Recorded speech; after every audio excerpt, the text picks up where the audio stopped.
deep witnessing, shared transformation, and the kind of healing that happens when stories are heard. Welcome to Rabbit Hole Reflections, the podcast where raw stories meet real empowerment. This is a sacred space where guests shared their lived, unfiltered journeys through the rabbit hole, the descent, the truth, and the rise that follows. Every episode holds space for the moments we usually hide and explores the unraveling, the reckoning, and the becoming that reshaped them along the way. Healing doesn't always look good, but it will always change you. I'm Lisa Van Slyke, and you're listening to Rabbit Hole Reflections. Hi, everyone. Thank you again for joining us here at Rabbit Hole Reflections. I am your curator, Lisa. Today, we are joined by Olivia at Better Life with Liv. She is a holistic health practitioner who helps traumatic, resilient women heal through mind-body approaches such as yoga, Reiki, and somatics. When she was younger, she had severe back spasms that left her with chronic pain and a wide range of conditions that no specialist could understand or resolve. Olivia's eyes were wide open to how trauma can manifest in the body and how physical conditions can have emotional causes. Olivia, thank you so much for joining us today. Absolutely. I'm so happy to be here. So why don't you just go ahead and tell us a little bit about your rabbit hole journey? Yes, absolutely. As you mentioned, I had the back spasm when I was 16, but I want to back up and start even earlier in my journey because I didn't know that my journey had started so early on in my life until I was kind of coming back and alchemizing this journey after I'd experienced these pains and conditions. So, a little bit about how I grew up. My dad had PTSD from serving in the military. He was also bipolar, and there's a lot of addiction and generational trauma on both sides of my family. A lot of alcoholism, sex addiction, pills, drugs, any types of things on all sides, bipolar, mental health, PTSD. So when I was growing up, I experienced a lot of the abuse and the neglect that comes with people who are struggling. My dad was honestly a zombie a lot of the time. He eventually got addicted to opiates and just couldn't be there. And so my mom was the one who's providing for our family. It was me and my older sister.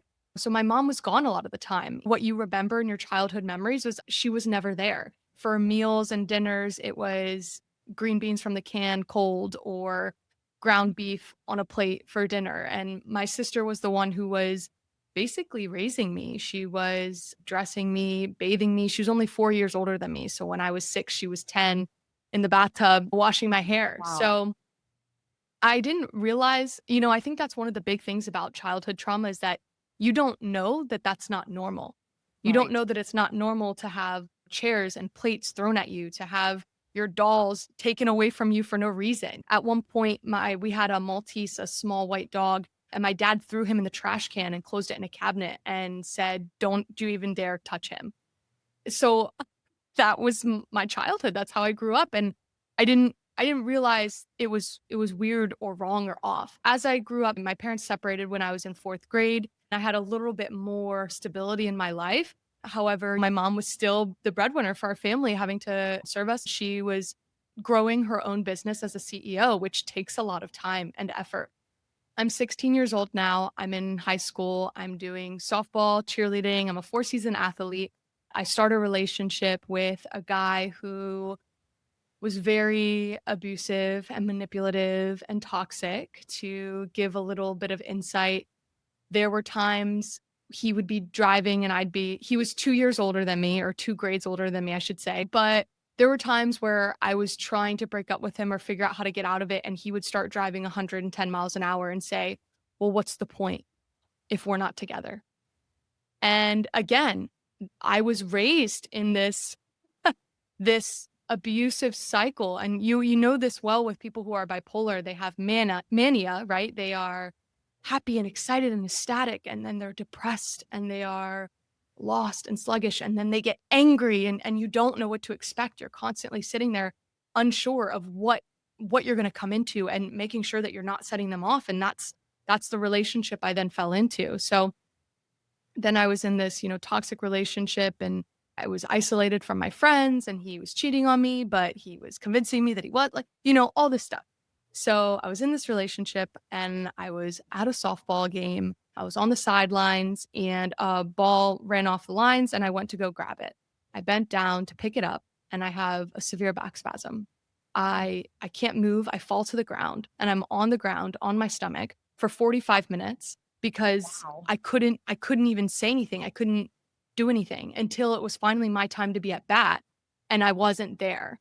And so then people saw me, they noticed, and it took me, I don't even know how long to be able to get to a point where I was on my hands and knees to get up. And eventually my mom put me in the back of her car in the back seats, just lying on my stomach, like with my legs bent up behind me to get me into the car. My athletic trainer later told my mom that that was the worst pain that he'd ever heard or seen someone in, like just the excruciating, yelling of, like it was just so confusing and life just changed. From there, I went home and I was bedridden for 2 weeks. I couldn't get up unless it was to pee because I was in so much pain.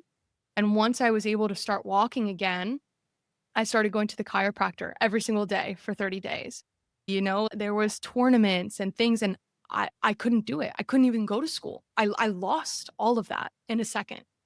And that was what ended up starting this onset of all of these different body symptoms. So not only did I have this chronic pain that started then and lasted 8 years of my life, I also started having IBS and thyroid issues, Hashimoto's, and POTS, having issues with my heart rate variability, getting really lightheaded. This weird issue when I turned my head, my right eye blacked out. I'm trying to, I mean, so many. I had really bad eczema. It was heart, it was gut, it was muscle, it was brain, it was everything. And I didn't know what was going on. Really bad PMDD. And I almost got diagnosed with endometriosis. So going back to this journey, I didn't know what to do. My chiropractor had said that my muscles had been in constant spasm so long it shifted my spine Mm. because I took an x-ray of my spine and it was rod straight, which Wow. if you know your spine is supposed to be an S, it's got curves either ways, and mine was completely straight. And so I mean, my mom had to put my pants on for me. She had to tie my shoes. I'm a sophomore in high school and my mom's dressing me like I had to stand at a podium in the back of the class because I couldn't sit in those seats. And that was my life. I had to quit softball. I had to sit there on the sidelines and watch them win states without me. I had to quit cheerleading, which was I had been doing since 8th grade. I lost so much and I remember just like crying to my mom, like, why me? Like, what's going on? And I'm so blessed that financially my mom could support me going to all of these specialists because that's what I started doing was asking questions and trying to find answers. And so I went to the cardiological ophthalmologist at Johns Hopkins. I went to the cardiologist at Johns Hopkins. I was in Maryland at the time. Like I saw the doctors. I went to neurologists, rheumatologists, endocrinologists, GIs. I went to every single doctor and they kept giving me test results and they kept telling me everything was fine. Everything looks normal. You look fine. I got answers that you're just a hormonal teenager, things are just, Mhm. and I was just told like you're 16 years old, you're young, like you don't have back problems. Let me tell you the amount of times that a white male doctor looked at me and said, "Have you tried stretching?" No, I did not think about that. That's crazy. I felt really lost. I kept going to the doctors. There's no answers for me and I just felt so lost. And so I thought it was just something I would have to manage. And let me tell you, I mean, I was 16, 17 years old in a physical therapy office, and my physical therapist told me that I likely would never be able to have kids, Oh that my I wouldn't be God. able to bear, told me that I was just going to have to learn to manage this for the rest of my life. At 17 years old, I thought my life was over. And I thought that every single day was just managing it, making sure it doesn't get that bad. And so I fell into the cycle of having flare-ups, being bedridden, trying my best to survive, to exist at school, right? To be able to sit 8 hours a day to just do those assignments. And then eventually I went off to college. And I remember the drive was 2.5 hours long. And I had to stop every 45 minutes at a Planet Fitness to get a hydro massage Oh, wow. because I was in so much pain. And that was like the only things that could really help me were like heat. I slept with a heating pad all the time. Um, and just kind of give a little bit more context. I mean, I had special shoes I wore. I slept with 3 pillows under my legs and a heating pad. I had stim units. I had to wear shoes in the shower. I couldn't bend over. Like my whole life revolved around this. Right. And yeah, so I get to college and I have to work with the Office of Disability to have special seating and be able to use my computer if I couldn't bend over to Right. write. And I would sit in lecture halls, go back to my room. I'd have 15 minutes to just lay on the floor and cry. And then I'd have to get up and get back out and keep going. And that was my life for a long time until COVID hit. Everything closed. I started going to massage therapists, which as I talk about my journey of healing, that was a really big transformation and milestone for me. But I couldn't go to my physical therapist. I couldn't go to my massage. These body workers who were really the only things helping me feel better, everything shut down. Right. And I was like, well, what am I going to do? And I talked to my doctor, my primary care, and he said, well, I can give you prescription painkillers. That's all I can do. And I look back at my family's history and I'm like, that's a death That's sentence. not a good idea. Yeah. They're knowing, the personalities. And I was just like, there has to be more. And I kept sitting there and every single doctor, I would say, why? Like, why do I have IBS? Why do I have this pain? What's causing it? And everyone's like, oh, there's no cause. There's no cure. At one point, I got diagnosed with fibromyalgia. And this was when I first had this connection of the mind body, of the psychosomatic, which is meaning mind body. Okay. Is that when I got diagnosed with fibromyalgia from a rheumatologist, he said, do you have childhood trauma? And I was like, boy, do I. But he was like, well, we found that like 80% of people who develop fibromyalgia have childhood trauma. Really? Yeah. And I'm like, how could that be related? Like, I know people have anxiety or people pleasing or, fears or whatnot, but what do you mean? Like pain from trauma? Like, I'm confused. So I got that diagnosis during COVID. But again, going back to that, I didn't know what to do. And so I started doing yoga because I was like, I felt better when I was going to the gym and working out, and I couldn't be manually adjusted. So let me try this. And I did it for like 30 minutes every day, just like free videos on YouTube. And I can tell you what happened to me and how I started to heal now that I understand what was happening to me. But all I knew at the time was that in those 30 minutes, I found relief Mm. and I felt like I was coming home to my body. And I felt like the last, I don't know, 5 years of my life, I had just been walking around as like a shadowy orb. And as I was doing yoga with every class, I started to feel my body again and come back into it and like be a body. The weirdest feelings, but I started to be able to align right and listen to my body and ask, when does this hurt? Why does this hurt? What feels better? What is it? And the hardest part about chronic pain and all of these symptoms is you have to be able to describe them. Yes. So when you ask, where does it hurt? What does it feel like? I mean, you ask someone who's completely dissociated, I don't know, pain. It helped me come back to myself, and it was my catalyst for my healing. And so before, kind of going back to the fibromyalgia thing, when I started working with a massage therapist, she was the one who looked at me and was like, have you gotten your thyroid checked out? And I was like, what are you talking about? And she was like, you have a goiter, which is like, I guess when you have thyroid issues, you have an inflamed thyroid. She pointed that out. And I was like, what? And so I went to my primary care and that's how I got diagnosed. There was another period of my life, talk about all these mystery, strange conditions. My right leg was swollen. I couldn't bend it. I couldn't move it. I got an MRI. I got steroid shots. Like I thought maybe I tore something. All the results were normal. Everything was fine. I had no answers. And I was getting a massage done. She touched my thigh and was like, do you have leg pain? And I was like, yeah. And she was like, you have so much built up lymph in your legs. You're swollen.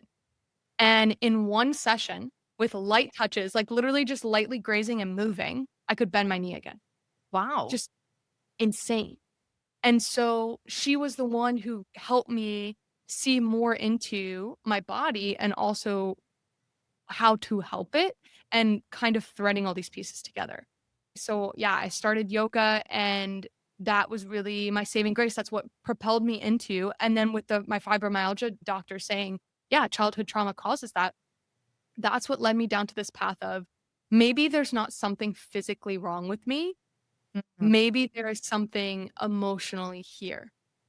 And I became a wellness coach around the time I graduated college a few years later, because during that COVID time, I started yoga and I started working with a wellness coach who started talking about, stress levels and sleep and, macronutrients and fiber and walking and all of these things that are such holistic, important aspects that isn't just working out. You know what I Right. mean? Yes. And that also helped me feel better. Like, wow, it turns out when you're hydrated, you feel better. When you sleep well, you have better, you know what I mean? It's just crazy. So all of these things started connecting to me and threading together where I was like, there's something deeper here. Like something's happening and I want to know why. Why is Right. this happening to me and how can I help it? Because I just couldn't believe that there was no solution, that there was no answer. How can you tell me you just have to manage this for the rest of your life when you don't even know what it is I'm managing? There was something in me that was like, there is an answer, there's a reason. And so as I started diving into this, working more on yoga, working more on my emotions, but through a body-based approach, I started to feel better. And I want to emphasize this body-based approach because I was in therapy for years. I was in therapy when I was a kid. I had periods of time in high school where I was self-harming. I went to therapy for So that. be like psychiatrist or psychologist. Yep, yep, yep, yep. I was never prescribed anything, so I should say psychologist, not Okay. psychiatrist, but yep, so I was in talk therapy for years, and I never felt Whole. better. Yeah, like I just felt like I was sitting there talking about it. And now that I know about nervous system regulation, I know that sometimes just talking about things actually is just gonna activate you more. It's not actually healing and coping, but that's the system you're set up in. And then on top of that, I was in Maryland originally, then I moved to Virginia for college. At one point I moved to South Dakota, and I'm a military spouse now, so I'm moving all the time, which means for talk therapy, I had to tell my story over and over, deep the deep details every time, and it was just I'm like, "Ugh, I can't I can't do this, this isn't helping." As I started diving into these body-based approaches, I realized that the story doesn't matter. In yoga, you don't have to sit there and think about what happened to you. I'll talk about it later in somatic experiencing, somatic work, you don't have to go on that. You focus on the emotional state that you're in at that moment. You focus on what's present and what's alive in that moment Right. and work through that. It's body based, it's bottom up. And so once I learned this idea, oh, childhood trauma caused that. And when I was in talk therapy, we were talking a lot about CPTSD, which is complex post traumatic stress disorder. I used to have really bad panic attacks and Mhm. kind of, pulling these threads of like, okay, I know emotionally I have these things from my childhood. Could I also physically be carrying these things as well? And that's really when I started to be like, whoa, I had no idea. Now looking at it, my chronic pain was my body in fight mode for so long, my muscles in tension, trying to do something, but I couldn't. I was a child. I couldn't get out of it. Right. Right. And so I created these bracing patterns. And so once I started to learn this, I wanted to fix it. I wanted to heal it, and I was angry at it. I was angry at my body for what I felt was betraying me. Why are you making me sick? Why are you hurting me? Why can't I go enjoy a night out with my friends? Why am I stuck in my bed? Like, I was so upset until I realized that the body is so wise and It is. protective, and it does things to protect you, to serve you. Yeah, it was warning you Right. about. Yes. Yes, and because I was so dissociated from my body, because of my childhood, it wasn't it wasn't a safe place to be, Right. and I was so used to that pain, that edge, that I didn't hear it anymore, especially with chronic pain. You spend 8 years of your life every single day at an 8 to 10 on the pain scale, it becomes a 3 to you. You Yeah, don't even know what pain exactly. feels like anymore, and so, yeah, I was so dissociated from it, which again is in itself a self-protecting mechanism for you to not feel it. So I came onto this journey of understanding and learning about how the body protects you and learning about these things. And I just thought, wow, like what a blessing that my body could do that for me. And also we need to talk about this more Yes. because Which is why you're here. Thank yes, you for being here. because I know so many women with chronic illnesses. And that's kind of where, so in college, I started sharing my journey. I was a public relations chair for a fitness organization at my college. Okay. And I used that platform to just talk about my journey of chronic pain and what I was experiencing and what was happening. And I started having all these people who had, endometriosis, PCOS, fibromyalgia, POTS, diabetes, you name it. The list goes on, heart issues that were like, yes, yes, yes. No, everyone's saying everything's fine. It's not fine. And a lot of people who didn't have those diagnoses, who couldn't get answers, but experienced the same symptoms. And so I was sitting there, I had this wellness, fitness and nutrition coaching. And I was like, this is not what we need. My journey from that point has been, what do we need? And what is actually going to help? And how can I make that accessible? And how can I create this community, spread awareness, advocate for the fact that trauma causes physical ailments, physical conditions, that these two layers or spheres of like energy, our physical, our energetic, our emotional, all of these intertwine. And in Chinese medicine and in Ayurveda, they see the energetic field, the like aura, if you will, as actually the primary manifestation of disease. So before you feel it physically, it's actually in your aura, this blockage, this lack of, or I should say, this dissonance of energy that manifests physically in the body, which is just so fascinating. As I've gone through more somatic healing, which we can talk about what that means, and I've gone through yoga. I mean, I've been doing yoga for 5 years now. I'm now certified in it. As I've gone through these things and actually healed, moved from my trauma, found peace and happiness and pain free. I mean, I'm sitting here pain free after having my mom dress me, I just believe that we need this and we need these answers, and it's not talked about enough. So yeah, that's me. I completely agree. Thank you so much for sharing that story. I remember my first boyfriend at 16, and Mm, while it wasn't quite as traumatic as your story, it was still very traumatic, and it really set the foundation for future relationships. But you talked about so much with your journey, and the one thing that has stuck out for me is just the mhm. modern medicine and how it's, I don't want to go on a soapbox. Oh my The gosh, modern please no. medicine is just, it's True. awful. It's terrible. It's, let me give you something to sugarcoat it without getting to the cause of it. And the fact that today you just had this within the last 5 years, these experiences. It's not like you're coming on 30 years later. So listeners, pay attention to this.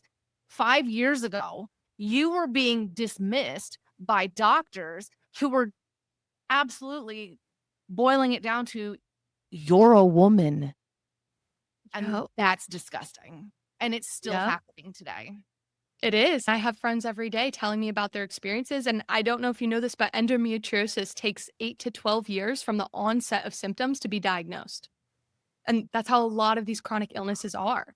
And it's tough because the medical system was created to treat and diagnose. There is no asking why, there is no Right. root cause. And as we've gone into this society phase of chronic illness, chronic disease, our system just isn't set up to support it. It supports acute, severe conditions. And it's really tough to see. For a long time I was really angry at the doctors because that's who I saw and that's who I witnessed. And I think there are a lot of issues in that side, but it's also the systems, right? It's the education that they're getting. Education isn't updating. And Yeah. and we can talk about a lot of that too, but the fact that there is no holistic teachings to them, they're not trauma informed and they don't even learn about nutrition. I think it's something like maybe they spend like a week in their 8 years on nutrition. The system's failing for our modern conditions and it's really hard. And so we have to somehow spread the word to all these people because going the traditional avenue, they're going to be left isolated and alone. We need to bring back our own power. and we need Mm. to advocate for ourselves, and we need to Mm. put our lives back in our own hands. We can Yes. stop the madness, and that, that's really where it starts, is knowing that you can take that back. Yes. And you did. So let's talk about that, because I'm Mm. absolutely loving everything that you're bringing. I do know what it's like to disassociate. I do know what it's like to carry things from childhood. I've Mm. had several guests talking about healing the inner child, healing the Mhm. generational bonds or the ancestral bonds, and just trying to do better for the next generation. I love that you healed yourself. I love that you are sitting there with no pain. You had that happen young, but then you healed yourself. And we have the Mhm. power within us. Let's talk about that journey that you took to do that. I know you started with yoga. Yes, and I just wanna reiterate the fact that healing yourself is the important thing. And we live in a society where you are taught to rely on external resources, rely on the coach, rely on the doctor, rely on the supplements, on the medications, on the things. And you are the healer of your own life and your own story. So I think that's just so powerful. I started with yoga. I started doing it every day. And I want to talk about the fact that yoga on the surface level, and especially in the Western ways that it's been formed has is just an exercise, a fitness routine. It's like hot yoga and you're, moving really quickly, but yoga was actually created for the mind. And I really want to talk about the foundation, the philosophy behind yoga, because that Let's leads do to a that. lot of the healings. There's such a bad stigma in the West for Mhm. yoga. And I know I was raised religious, and yoga was Mm. not acceptable. Like, no Ah, way are we inviting the devil in. So please, please, please do start yeah. there so that we can help break that stigma. Yes. It's so funny too, because now there's things like holy yoga, which is like Christianity infused with yoga. So we're getting there. Yoga's ideology at the basis is that you are whole and complete. You in yourself are divine. There is divine within you. There is the divine source, which, is called a bunch of different things, Brahman in yogic philosophy and Tantra. And then inside of yourself is Atman. So think of Brahman as like the ocean of consciousness, and then you are a single droplet of that ocean. Inside of you is Atman, your divinity. And so when you That's hear the beautiful. words, yeah, when you hear the words namaste, namaste means the divine light in me honors and bows to the divine light in you. So it's recognizing this divinity inside of yourself. And I think this is so important, especially in Western religions that are so shame and sin based and are you need God. God forgives you. It's no, no, no, no, no. You are whole and complete as you are. You were born everything you needed. But yoga is removing the barriers, obstructions to you seeing truth, which is your divinity. And so it talks about these samskaras, which are basically think your biases, your prejudices, the things that impact hmm, your self outlook and your outlook on the world. Maybe your negativities, your biases, like I said. And so if you think about, let's say, a lake, and you think about, let's say, it's swirling around something, brought up the dust. So it's kind of muddy water. Yep. Yoga is settling the foundation so that the water is then still and you can see clearly. That's the ideology behind it. And so a lot of what we're doing in yoga, we're removing those barriers. We're taking, let's say, a broken up mirror and fixing the glass so we can see clearly. And so, emotionally, spiritually, I should say, or even energetically, we're working with the paths, the energetic fields in our chakras, which are like vortexes of energy, which actually relate hormonally to the hormonal centers in your body. Talk about that too. But we're removing obstructions and barriers to our energetic flow. They call it our prana, our life force energy. So yoga is about making sure that we're, be able to see clearly, able to move clearly. And asana, which means movement, exercise, for context, the exercise part of yoga is one of maybe 250 different like tenets or rules. Think about like in the Bible, they have the different commandments. Like there's the Yoga Sutras, which are like the threads of it's the yoga's Bible, one should say. But asana is 1% of what yoga is. So giving some context into that, it's this connecting to yourself. And so inherently, as I went through this journey of being able to understand my different body parts and where they were in shapes and the alignment postures and connecting with my breath and bringing up these themes and these ideologies, I came home to myself. Oh, I became the divine, and I connected with that. I felt that within me. And then going into something like Reiki, which is something I'm also certified in, that's energy work where you're connecting with, in Reiki, ki is like prana is in yoga, it's life force energy. So you aren't the healer. You are utilizing and become a vessel for life force energy from source, from consciousness, and it's moving through you to aid someone else, yourself, whatever. And so in these philosophies, we begin to see ourselves as complete and ourselves as divine.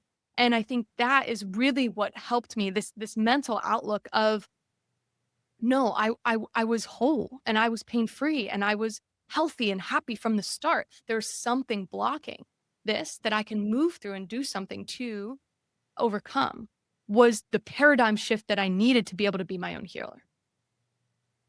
I think so early on, so many of us disconnect and we don't realize it. And you mentioned earlier, you were walking like in a cloud, this fuzzy Yeah. haze, and not being true to yourself, not being able to live your life fully. And even if you go through an experience and you look through all the theologies, ideologies, everything out there, and you sit back and you go back to what you started with, that's great. But at least have the choice, have Right. the opportunity to explore and investigate what actually resonates with you. Because I think, especially as women, traditional ideologies sometimes are are very, very Harmful. isolating and harmful. So it's nice to have different experiences and exposures to decide on your own. I wanted to ask you a couple of questions. You mentioned here in Western society, we focus Mm, on the exercise part. I wanted to start a really intense yoga practice, but when I do the YouTube, I'm like, I don't even know. There's sunshine salutations. There's like hot yoga, and there's yoga for fat, and there's yoga for strength, and there's yoga for this. mm, And it's like I don't even know where to start. Can you help listeners try to yeah. figure out where to go? Because there's a lot of information to filter through. Yes, there definitely is. So I think I'm going to tell you where I started, and that was with yoga with Cassandra on YouTube. And what I love about her practices is that they're not necessarily about exercise specifically. Like there's a lot of like yoga for fat loss, yoga for this, yoga for that. But her beginner videos are very accessible. Something for me that I still struggle with is if I'm breathing, heavily, if I'm doing a lot of like hot yoga or vinyasa or whatever, I start to hyperventilate. Like my nervous system can't handle that. It's very accommodating for her. I also have my own YouTube channel, Better Life with Liv, where I share yoga videos that are specific to a more somatic, embodied. It's slower. It's more about the emotions and less about trying to burn calories. So I'd recommend those two places, those two channels to start. But yeah, and just to give you some insight too, because yoga was actually created, a lot of the asana part of yoga was actually just created so that we had our bodies good to sit in meditation. Okay. Meditation is like the big kind of thing in yoga. And so if you go into more Eastern societies, meditation is like 50 to 70% of the class. You do a shavasana, which is corpse pose at the end, laying down, you do your asanas, and then you do this long meditation. It's really interesting here in Western society. In yoga studios, we don't even meditate. Like you might take a breath, you might close your eyes for a second. Maybe you're in shavasana for, I don't know, a minute or two. It's crazy the differences. And it's like we're losing, we don't have a lot of that. And so, yeah, definitely moving towards things that are more slower, more embodied, I think is helpful when you're beginning. So, You also mentioned Reiki. My former guest, Tina, she was a couple of episodes ago. She also is a Reiki specialist, and she gave some information on Reiki. But would you please just tell listeners again, just in case they didn't hear that episode, what Reiki is and how I know you said it's like light touches, energy moving through the body and whatnot. But would you go into a yes. little bit more detail with that in case that's something they might want to start? Yes, Reiki is so fascinating. And honestly, for people who are chronically ill or in a lot of pain or are extremely kind of traumatized and experiencing PTSD, energy work is a really great place to start, specifically Reiki, because it is very subtle and it's very gentle.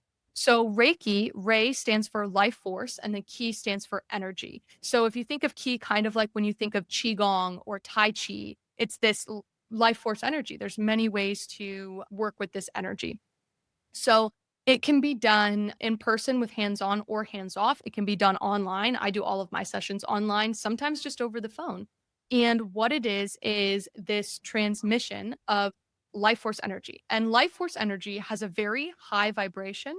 So I like to kind of think of it like you're giving good vibes, high vibes to someone. So when someone's experiencing blockages physically, mentally, energetically, spiritually, their actual vibration of their energy is off.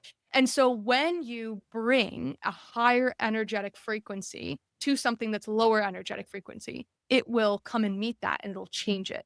And so that is what we're doing with this energy is we're giving them a boost and increasing their vibes, giving them good vibes. And so it can be specific to specific chakras, specific aura fields. I've had times where I had to be like right on them when I was in person. Other times over the phone, I was on the other side of the room because of where I could feel that energy was. And so, like I said, it's gentle, it's pain-free. What's really lovely about it is that Reiki energy respects autonomy.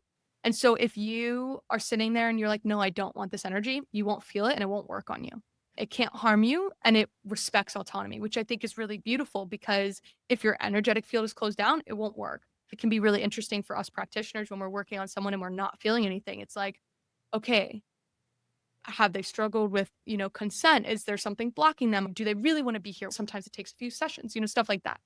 And so there can be experiences of maybe tingling, maybe feeling heat, maybe cold, different things like that for the person experiencing it. It's very accessible. So that's a little bit about it. How did you know that you could move energy like that? Like I'm fascinated by Reiki. I don't know that I have the gift for that, but so if I send good vibes and love and light to somebody because I read their Facebook post and they're going through something, I'm like, oh, air hugs, good vibes, love and light. Am I really sending good energy, or is that just something I make myself feel good about? Yes, you are. Okay. And this has been like mind blowing to me. I did not believe. I went through this course and I was like, this would be a really cool thing. And I'm sitting there, I'm working, I'm feeling it. My dog's going crazy. Like I can feel, I've seen like, I'm like, every single time I leave a session, I'm like, how does this work? I don't understand. This is crazy. Good vibes, your energy, your frequency. And we can go into like quantum physics and manifestation, all these things. It is actually palpable and it was real. Just because we can't see it doesn't mean it doesn't exist. And that goes for your negativity too. If you wish negative upon someone, if you're feeling negative, that is going to impact. So this kind of goes into a more energetic realm. I grew up very, very aware and afraid of ghosts, of spirits. I feel like my entire life I've just had a curtain closed that I know that there's something on the other side and I am terrified of it. And so I kept it closed because I don't want to see what's there. And so I've always believed in intuition. My mom is a very intuitive woman. She can see things and just know, or see people and know that they're important, like things like that. And I've had enough experience of people that I know that there's this some weird thread. And so when I did my Reiki training, I asked my teacher, like, how do we navigate this spiritual realm? Because she was talking about, bad spirits can latch on to someone and you might need to do, a removal process of them. And I'm like, what if I don't want to work with spirits? Like, what if I don't want to work with guardian angels and all these things? And like, yes, they're real. You can work with them. You can see them. I've had sessions where I talked to 3 of my friends' loved ones, 2 of their grandmother, grandfather, mother. Like, crazy. But anyways, I was like, I'm really afraid of this. I feel like something's there and I don't know. And so she kind of gave me ways to find my light, how to protect my boundaries, how to ensure my auric field is safe, protect my energy, make sure I'm cutting off from other people's energy, because that's something after one of my sessions, I actually could feel their heart tension, their chest tightness until I went to sleep. And she had told me that she felt the warmness in her chest from the session until she went to sleep. And so I was like, oh, need to cut that energetic tie. But yeah, I think Reiki for me was this understanding of how connected the energy really is. And so for me, it was something that I always felt like I knew existed, but I was afraid of it because I didn't know how to protect myself from it. And so as I learned how to build my safety, my security, my protection, and work with my autonomy and know light is always, they say this in all the cheesy movies and fantasy books, is like light always drives out darkness, Yeah. light is greater than darkness. And it's true. especially in energy work. So yeah, I just kind of had this knowing that when people are in my presence, they are able to open up. They feel different. They feel seen. Like there's something energetically about me, and I wanted to be able to have more of a conscious connection with that. So yeah, that's a little bit about Reiki. Thank you so much for explaining. Unfortunately, we're coming up on the end of the episode. Yeah. I know. I always hate to have to close out because I have so many good conversations with so many amazing people who are doing so many great things in this world. And that's what Rabbit Hole Reflections is all about, is bringing your story to life. Because when you tell your story, when you share your story, you heal yourself a little bit, as long as you don't hold on to it, but you're also Yep. helping others to heal as well. So while we wrap up, can you give us a couple of ideas or tips or like the best advice that you can think of as we go into the rest of our day? One of my tips would be to create space to be able to have conversations with yourself. Whatever you're experiencing, whether it's anxiety, whether it's pain, whether it's PMS, whatever it is, if you're able to create enough safety and space to ask yourself, what is this telling me? What is my body trying to tell me? You will take your first steps into being your own healer. That's a common theme with my guests as well, is really start to learn yourself and get in the knowing that is within you. Yeah, I think one more for me is to recognize that there is more to our health than our physical health. Being able to explore energetics, emotional, spiritual, all of these things are very real, palpable parts of our health. And so if you're struggling in one area and can't understand why, like for example, if you're struggling with anxiety all the time, but you're pretty sedentary, movement and physical changes might be what you need to help impact that other side. So just know that they are all connected and they can all help each other in different ways. But yeah, and in terms of finding me, so Instagram, Better Life with Liv. YouTube is where I have all my yoga videos, also Better Life with Liv. I will be, and I love that we talked about this. I'm creating on a monthly basis something called Sangha, which in Buddhism means community.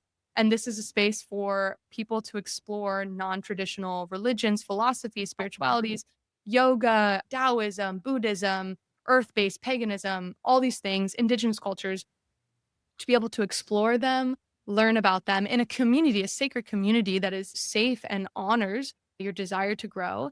And we will not only be learning about them, but we'll be embodying them. So a huge part of it will also be whether we're going through a yoga flow or doing an activity or a journal, practice these things and learn how to bring them into our lives, what they mean, and then talk about how they resonate with us. So instead of just, going to a sermon and someone's preaching at you or telling you something, you get to say, how do I feel about this? And you get to weave your own spiritual tapestry. So Sangha is something I'm really excited about offering. And if you're ever interested in any one-on-one work or courses, you can stay up to date on my Instagram or DM me and see what kind of offerings are present. I had to do a lot of my own research and digging on different religions and philosophies and practices that are out there. So that sounds like an amazing community. Thank you for bringing that to people. I think that's very important. And I love that you're going to incorporate actually doing some sort of exercise or, activity that's based around what you're learning. So that sounds fabulous. Olivia, thank you so much for joining me here today at Rabbit Hole Reflections. I have thoroughly enjoyed our conversation. Oh, thank you, Lisa. Listeners, thank you so much for being here at Rabbit Hole Reflections. I hope you have a great rest of your day. Thank you for joining us on another journey down the rabbit hole. We all face our own descent. It's not the falling that defines us, it's how we rise and what we carry back. If this episode spoke to you, share it. And if you haven't already, follow the show so you don't miss what's next. You can connect with the Rabbit Hole Reflections community on Instagram and Facebook at Rabbit Hole Reflections and catch full episodes on YouTube at Rabbit Hole Reflections Podcast. If you're ready to share your own voice with the world, check out my podcast workshop linked below. I'll walk you through launching your own show, even if you're not techie. And stay tuned, my book Quieted Flames and Silent Sparks is coming soon. It's the story behind the stories, and I can't wait to share it with you. Until next time, keep rising, keep reckoning, keep remembering who you are. I'm Lisa Van Slyke, and this has been Rabbit Hole Reflections.